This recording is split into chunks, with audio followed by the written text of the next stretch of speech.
America since the election. As you know, a lot of positive things have happened. We are inheriting a difficult situation from the outgoing administration, and they're trying everything they can to make it more difficult. Inflation is continuing to rage, and interest rates are far too high.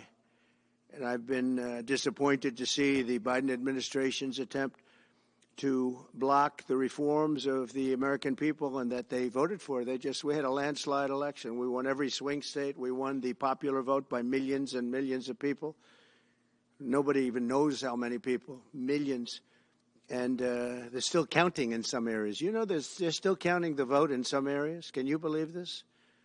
What a place. What a horrible place. One of the things we're going to do is we've got to fix the election so that we get honest counts and they get done by 10 o'clock in the evening or something thereabouts. They have places where they're still counting votes. President Biden's actions yesterday on offshore drilling, banning offshore drilling, will not stand. I will reverse it immediately. It'll be done immediately. And we will drill, baby, drill. And we're going to be drilling in a lot of other locations. And the energy costs are going to come way down. They'll be brought down to a very low level. And that's going to bring everything else down. That's what caused it to go up, along with the ridiculous spending on the Green New scam. All this money, trillions of dollars. It's like throwing it right out the window, what they're doing. And they're trying to spend so much now. They're just taking money and giving it to anybody that wants it for any project at all, if it's certified under the Green New scam. And they don't work, and it's too expensive. And, they told me that we're going to do everything possible to make this transition to the new administration very smooth. It's not smooth because they're doing that. They're playing with the courts, as you know. They've been playing with the courts for 4 years, probably got me more votes because I got the highest number of votes ever gotten by a Republican, by far, actually, by a lot. And, we had a great election, so I guess it didn't work. But even to this day, they're playing with the courts. They have their friendly judges that like to try and make everybody happy on the Democrat side. It's called lawfare. It's called weaponization of justice, and it's happened at a level nobody's ever seen before. So many. I defeated deranged Jack Smith. He's a deranged individual. I guess he's on his way back to The Hague. And we won those cases. Those were the biggest ones. And the press made such a big deal out of them, but we did nothing wrong. We did nothing wrong on anything. And the people saw that. When they vote, when a Republican, it's not easy for a Republican. When the Republican wins the popular vote by millions and wins all 7 of the swing states, people said, well, he could win 4. We won all 7, and we won them by a lot. That tells you we won. And they've been watching this injustice. I call it the Injustice Department. What they've done is so bad. The whole world has watched that.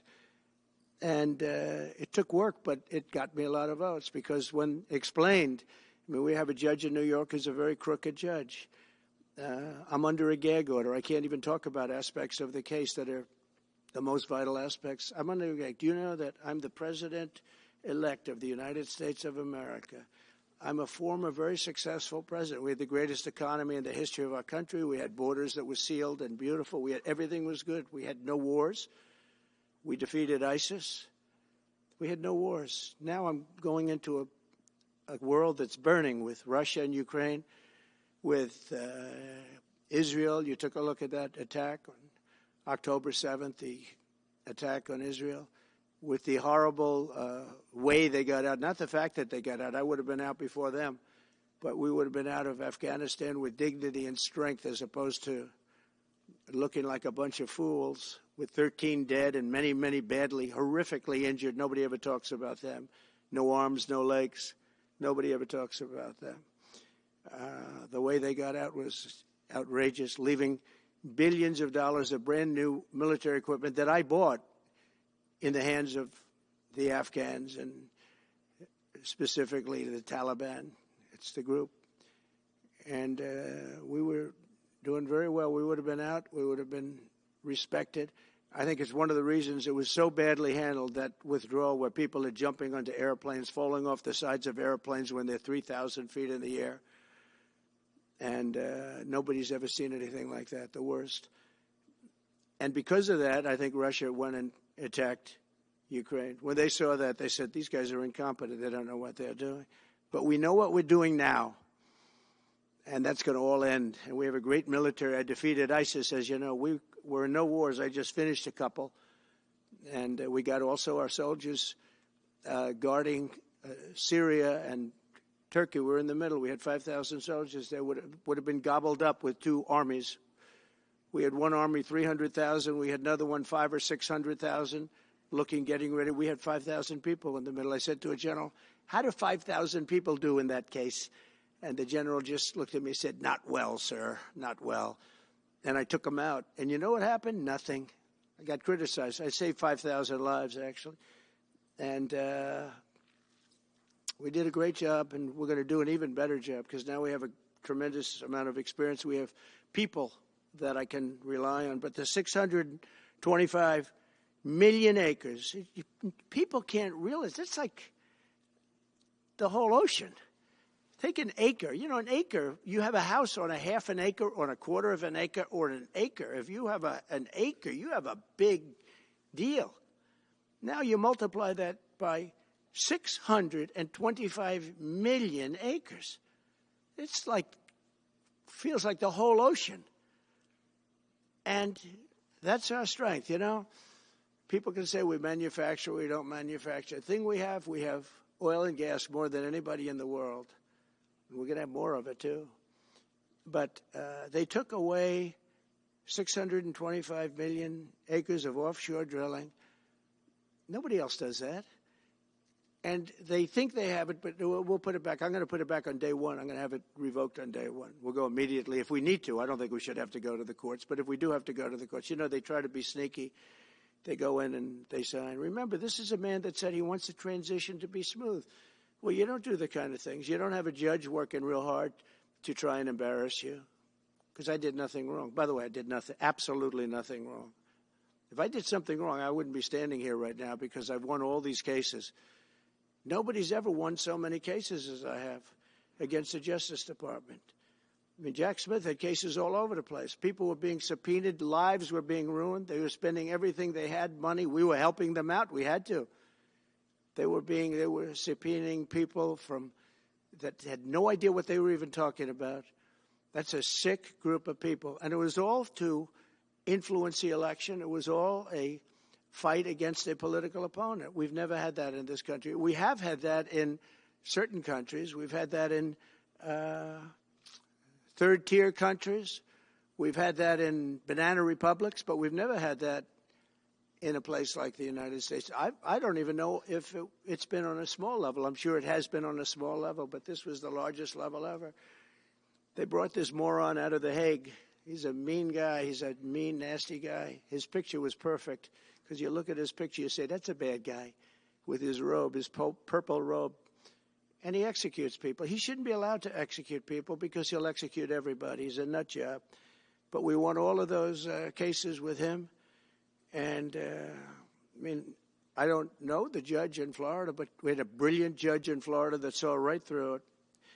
And we won the case. She was a brilliant judge with great courage.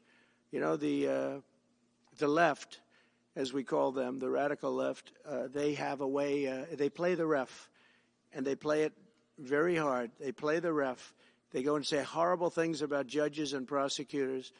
And some judges and prosecutors say, look, the only way I'm going to get these people off my back is to give victory to them. They're playing the ref. I think it's illegal what they do. It's almost like talking. It's worse than talking to a judge. But the judge in Florida, Judge Cannon, was brilliant and tough, and she didn't stand for it. And I don't know her. And never met her until the case, and I don't believe I said even one word to her. But she was very, very strong and very, very brilliant. And her opinion was so brilliant that they dropped their appeal. They couldn't beat the appeal. So that's what we're up against. So they say we're going to have a smooth transition. All they do is talk. It's all talk. Everything they do is talk. We're going to have a smooth transition. And then they take 625 million acres and they essentially landmark it so you can't ever drill there again. Well, we're going to be drilling soon. We're going to be opening up Anwar. We're going to be doing all sorts of things that nobody ever thought was even possible. But remember and just to get off the subject, because I couldn't believe it when I heard it yesterday. I couldn't believe the size of it. I mean, you put down a map and put this up. It's just massive. And remember that that's worth probably, I mean, I've had estimates, $40 to $50 trillion. That's more than our national debt. Essentially, he's thrown it away. He's thrown it away. He's taken $50 trillion. So if we owe $35 trillion, he's taken $50 trillion of value and thrown it right out the window. We can't do that. Nobody can do that. One other thing he did yesterday, which was in many ways worse. It's hard to believe it can be worse. He wants all gas heaters out of your homes and apartments. He wants them to be replaced by essentially electric heaters. I don't know what it is with electric. This guy loves electric. We're going to be ending the electric car mandate quickly, by the way. This guy loves electric. And we don't have enough electricity. And then we have AI where we need more. And he wants everybody to have an electric heater instead of a gas heater. Gas heater is much less expensive. The heat is much better. It's a much better heat. As the expression goes, you don't itch. Does anybody have a heater where you go and you're scratching? And that's what they want you to have. They don't want you to have gas where you don't have the problems of the electric. And the source is plentiful. They're much cheaper to operate. They're much better. They work much better. They look much better. 60% of homes and apartments have gas heaters. He wants them all removed quickly. These people are crazy. There's something wrong with them. There's something wrong with them. They also want to go back, and they have already started that, to when you buy a faucet, no water comes out because they want to preserve. Even in areas that have so much water, you don't know what to do. It's called rain. It comes down from heaven. And they want to do no water comes out of the shower. It goes drip, drip, drip. So what happens? You're in the shower 10 times as long, you know. No water comes out of the faucet. You want to wash your hands. They want to go back to even stronger than what they have right now. As you know, I ended that policy. You can have all the water you want. Makes no difference. It comes weird, especially in certain areas. We have so much water, we don't know what to do with it. But these are all things. They want very, very little water to go into your dishwasher, almost none. And you know what people do? They just keep pressing, keep it going. They end up using more water. Likewise, washing machines. They want in your washing machine to have very little water coming out of the washing machine. So when you wash your clothing, you have to wash it 4 times instead of once. You end up using more water. We're a party of common sense, and things that I'm telling you now is really all about common sense. On January